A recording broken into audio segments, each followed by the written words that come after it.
Hello everyone, this is the video for lesson 2.4D, Solving Quadratic Equations Review. So starting with lesson 2.4, we talked about different ways to solve quadratic equations. We talked about solving using technology, specifically Desmos. Now that's going to work all the time as long as you have access to Desmos, because remember your end of course has two parts. The first part, you're not going to have access to any technology, and then you can on the second and the third parts. Same thing with your Chapter 2 test. You're going to have part of it without a graphing calculator, and then the other part with a graphing calculator. After graphing, we discussed solving using square roots, and square roots doesn't work all the time because if you have a linear term, you're not able to do it. Or it could look like it is in vertex form. If it is, you can try to use your square roots. Other than square roots, you have factoring, you have the quadratic formula. Not everybody's great at factoring, and factoring only works for very specific patterns. So not everything can be factored, but sometimes it's easier and quicker if you do factor it, if you're able to do so. The quadratic formula will work for everything as long as it's in standard form and you plug in your A, B, and C properly and understand how to simplify it. So let's talk about how to prioritize which method and when to use it. So if you have access to Desmos, which you would have the whole time on your ACT, or if you have technology in the second and the third part of your EOC, I would absolutely use Desmos as much as possible. But if you don't have access to technology, I would try to do square roots and then I would try to factor it and just it's just my personal opinion, then I would try quadratic formula. But honestly, it just kind of depends on what method that you like to use the best. Which one are you the best at? Okay, so our goal for this lesson is for you to be able to choose whichever method is the best, given whether you have technology or not. So everything on the front, we're going to assume that we do not use Desmos. So without using Desmos, we're going to have to solve these, which means that we're either going to have to use square roots, factoring, or the quadratic formula. The first thing I would do, and if you look at all 6 of these, I want you to notice that some of these are already factored. And if you have an equation that is already factored, it is a gift. Okay, so that means that you don't have to do any math before you do your solving part of it. So the ones that are already factored look like this. See how it's equal to 0? It looks like I don't have a greatest common factor, but I do have 2 factors here. So I'm going to put a little star next to this one. This one is not factored. This one is not factored. Also, it's not equal to 0.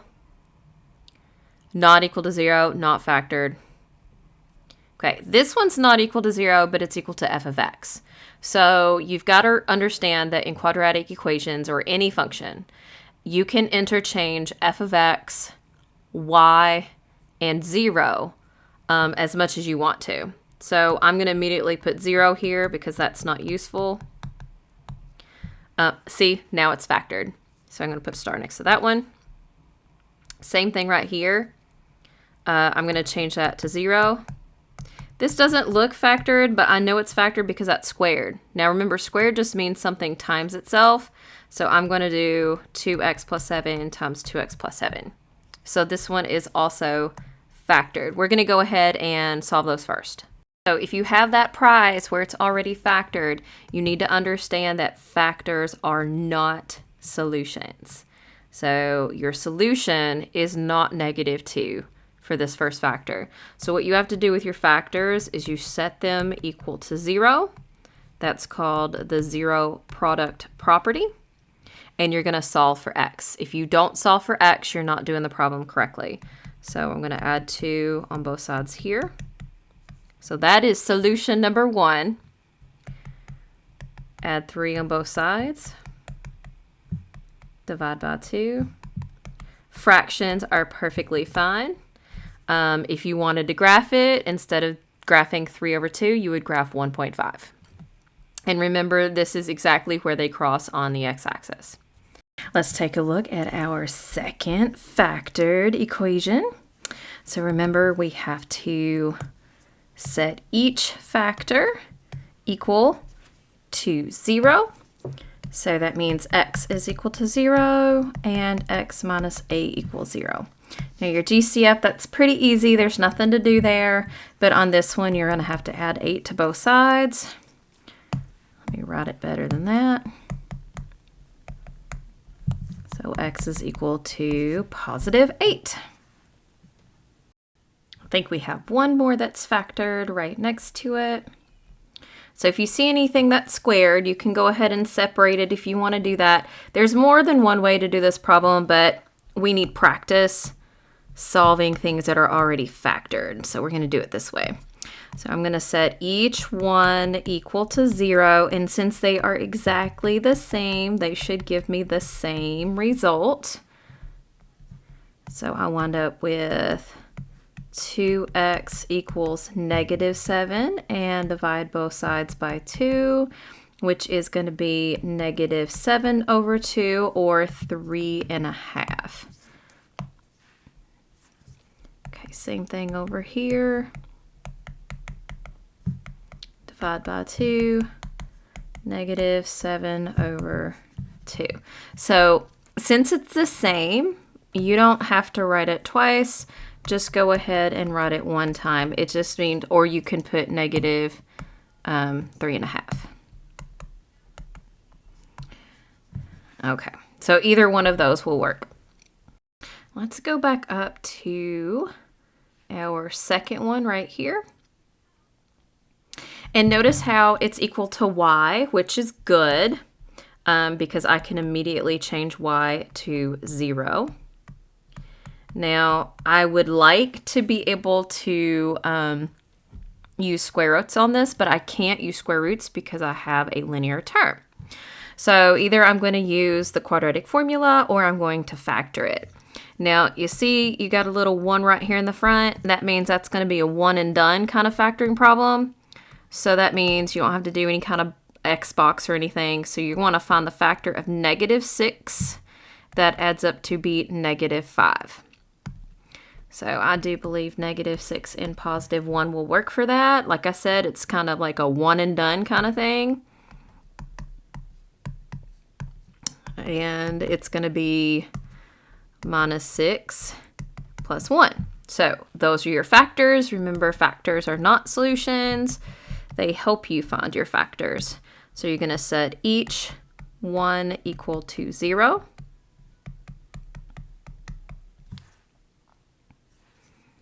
And solve for x.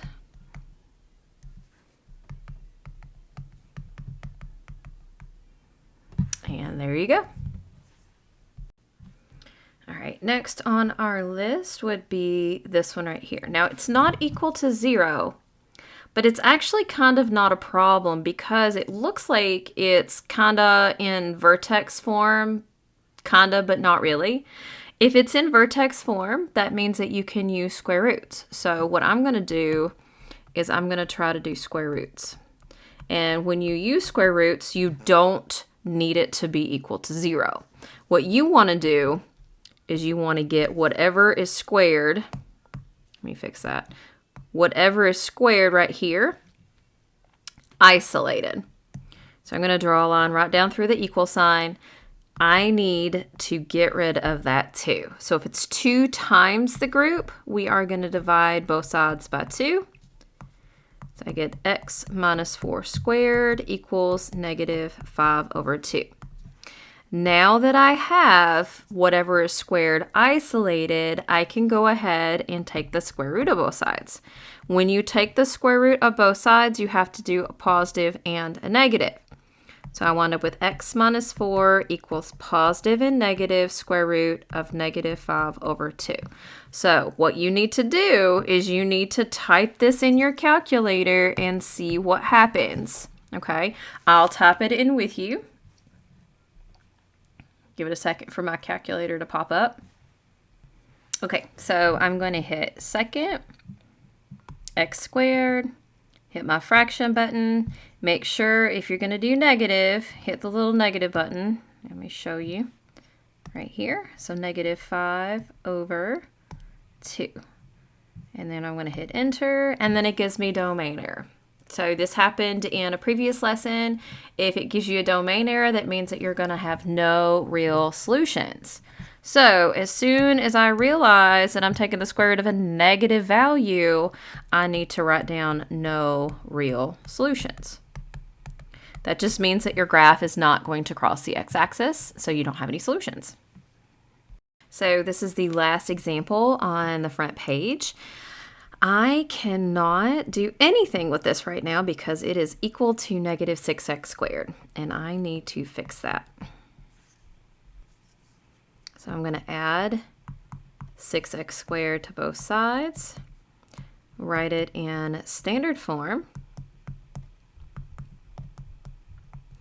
So I can't use square roots because I have a linear term, so that one's kind of out.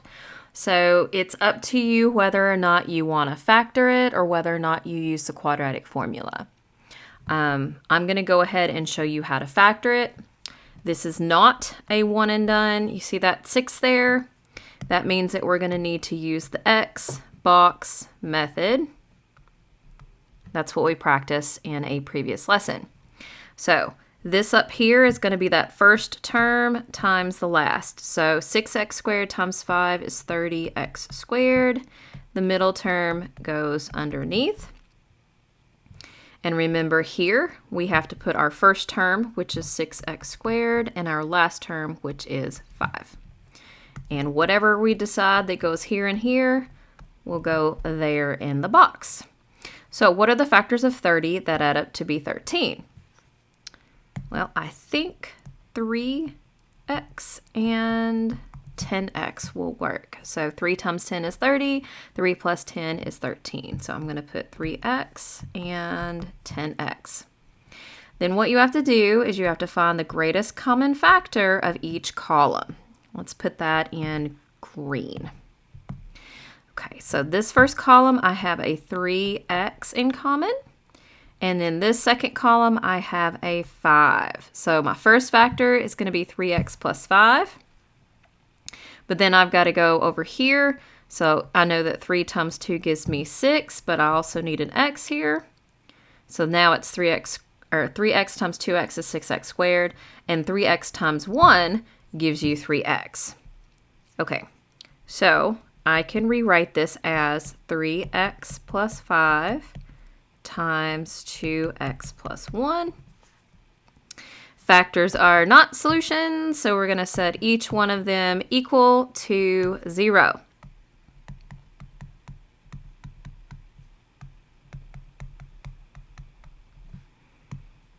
Okay, subtract 5 from both sides. I wound up with a fraction over here. Negative 5 over 3. Subtract 1 from both sides and divide by 2. And I wind up with another fraction. Okay, so those are my two solutions right there. Here's what we're going to do. I've got everything on the front page solved. So if you flip it over on the back, this is not a whole bunch of new things for you to solve. These are all the same 6 problems you did on page 1, except for you are going to practice using Desmos, okay? So number 1, when you're using Desmos, you have to have it equal to either y or f of x. So I'm going to fix these before I type them into Desmos. Now Desmos does not care if it's factored. So I'm just going to change that to y. That's what I'm going to type into Desmos, okay? This one, good to go for Desmos. This one is not good to go. It cannot be equal to negative 5. So we're going to add 5 to both sides. It's easier just to move it over on the left-hand side. Now remember, you can't leave it equal to 0. So I'm going to change that to y. That's what I'm going to use for Desmos. No.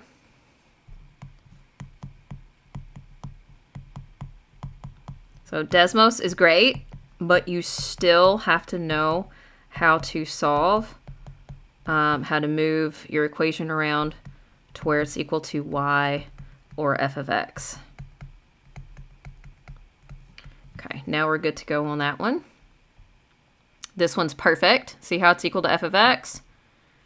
This one is also perfect. Okay, so I'm going to go ahead and bring up Desmos. Please do the same thing. You have to practice typing this stuff in. That way you'll get faster and faster with it. Okay, so here's what I'm going to do. Got a limited space to show you. I'm going to go ahead and type in all of these exactly how they appear. Okay, so that's the first one. Second one.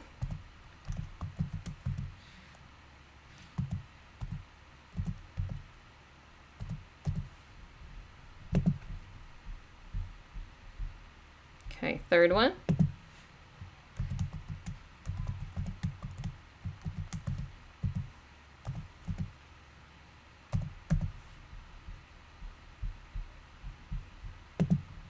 Fourth one.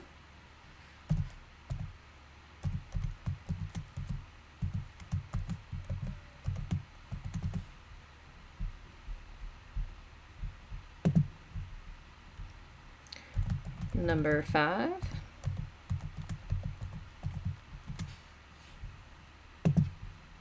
And the last one.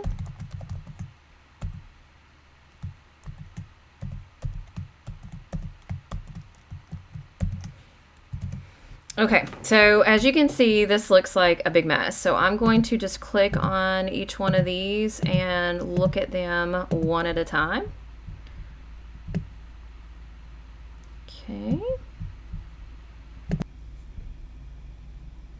All right, so this is question number 1.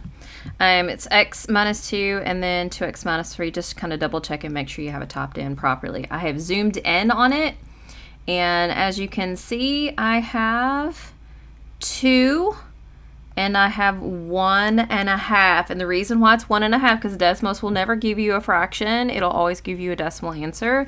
And our answer was 3/2. So this checks out. So we're going to do a really quick sketch here. 1.5 and 2. So I'm going to put 1.5 and 2. And all you've got to do is this right here. And I will show you that is exactly what we got right there. So 3/2 is 1.5. So that one definitely checks out. All right, let's take a look at question number 2. We'll hide this one. And there it is. So remember, what we want to do is just check and make sure that we have the right x-intercepts. That's our solutions. So that one was 6 and -1. So let's graph. So -1 and 6, and it is facing up. Let's double check and see if that was our answer on the front. Yep, -1 and +6. So I definitely know I got that one correct. So let's take a look at the third one.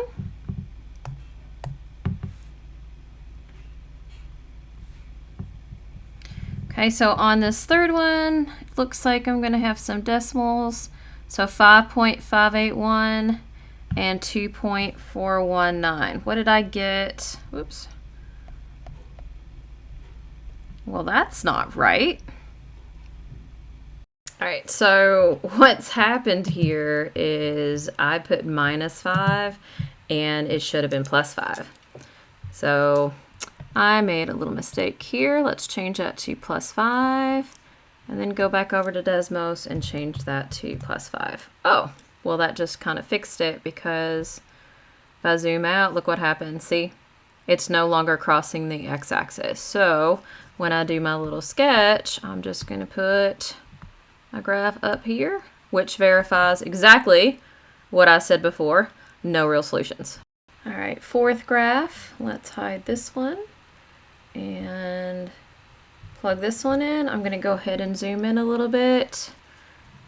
I have a solution here and I have a solution here. Okay, so these are decimal forms.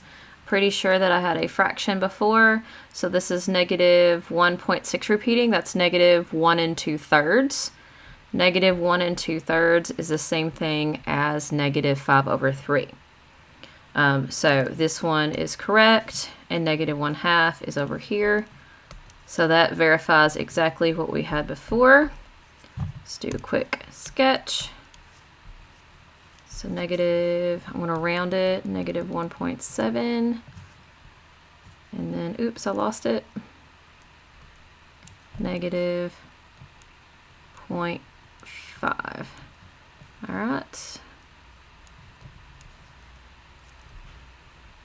Okay, we got 2 more. These are exactly as they should be in Desmos. Okay. So right here, that GCF is going to give me a solution at 0, and then the x minus 8 gives me a solution at 8. So 0 and 8.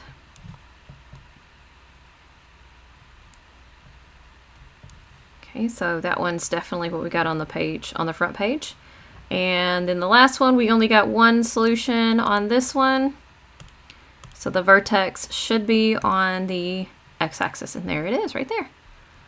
So that's going to be at negative 3.5. And I think we got, what did we get? Yep, that's exactly what we did. So you can leave it negative 7.5, but like Desmos is only going to do the decimal version of it. Just take a little peek here. So that one's still positive as well. So negative 3.5, you have one solution here. Oop, and it is facing up. If I can get this. There we go. Okay, so let's talk about practice. So you have 5 questions from your textbook.